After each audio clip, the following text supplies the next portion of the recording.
Well, folks, this is the last of the cranberries. These are being rinsed off.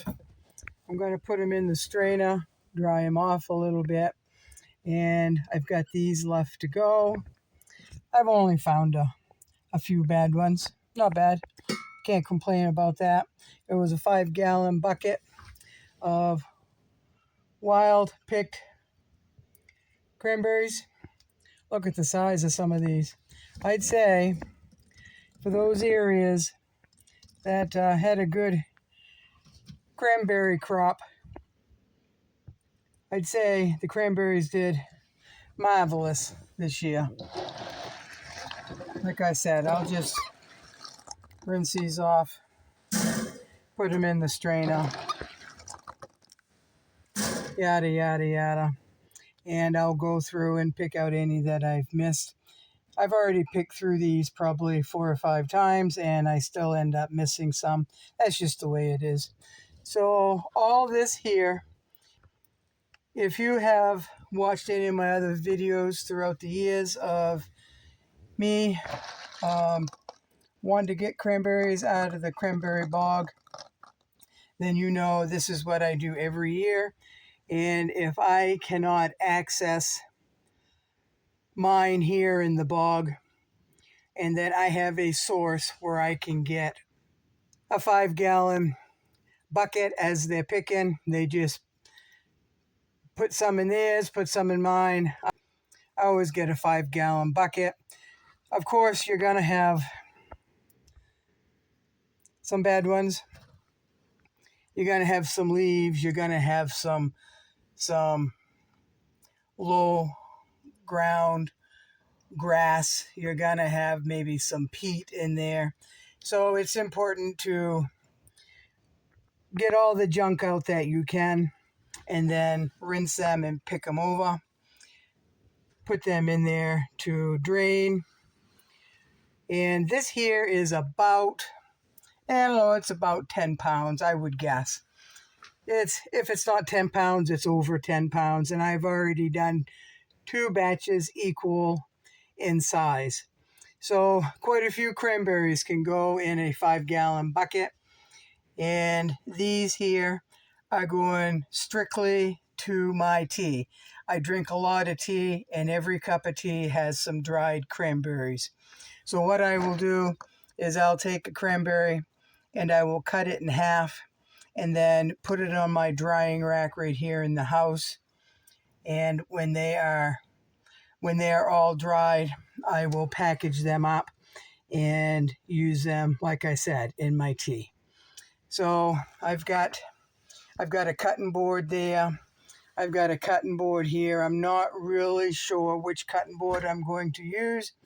I might just dig out one of my smaller plastic cutting boards and cut on that. I'm not sure. I've never cut cranberries on this one. I don't know if it'll stain it. That one right there is not going to stain. But I've got a job ahead of me. I have a fire going in my wood stove. It is about 92 in here. I have a window or 2 open, but I can't let the fire go out.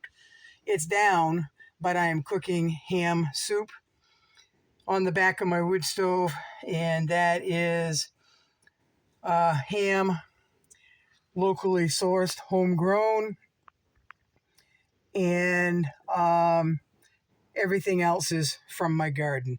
So again, this right here, I swapped 2 male Muscovy ducks for a 5-gallon bucket of cranberries. That's our usual swap. If I get cranberries from them, they go 2 or 3 times in the fall, folks. They've got a really good spot where they just jump in the canoes and kayaks, and they just go right to town.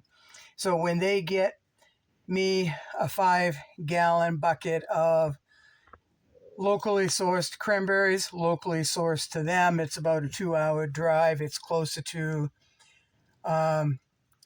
woman off grid with dog. It's closer to her, much closer to her than it is to me. but that's where these came from. It's good, clean water. So I'm going to run out of time. It's already getting dark in here, so we'll see how far we get tonight.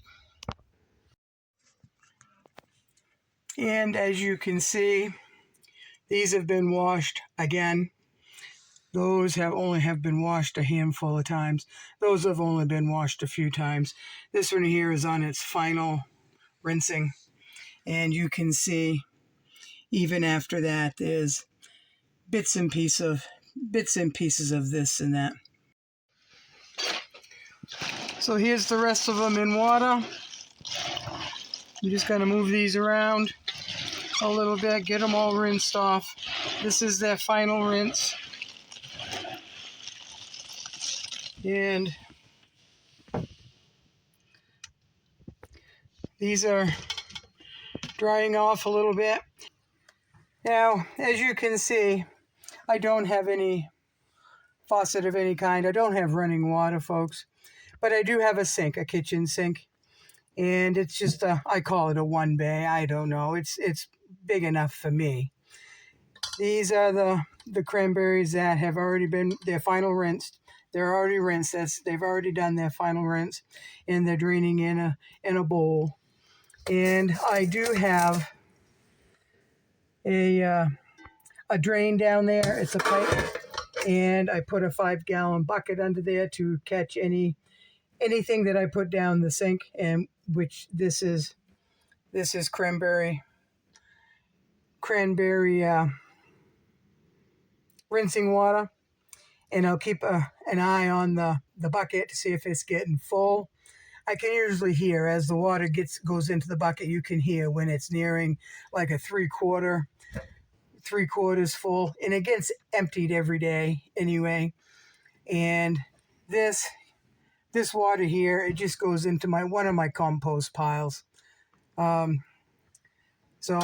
this cranberry water, I'm just going to put cranberries that I found that are no good, and I'm still finding them, folks. And this cranberry water, I'll put it right in with the bird water. They love it. It gives them a few extra nutrients. Again, these are wild cranberries. So it's not, and they're from the wild. There's no chemicals, there's no nothing. It's good, clean water. But they do have to be rinsed off. And that's what I'm doing, rinsed off and cleaned up. But boy, aren't those pretty. Now, for those of you who may go pick cranberries someday, you're gonna find some that are red that look like cranberries. Those are ripe. But you might find some that are pink or white, and once the frost hits them, they're still good. They're still good. They have a nice cranberry flavor. They're just not red, that's all. They're not the pretty cranberry red like a lot of people know the cranberries to be. Like this here. There's some white ones on the bottom.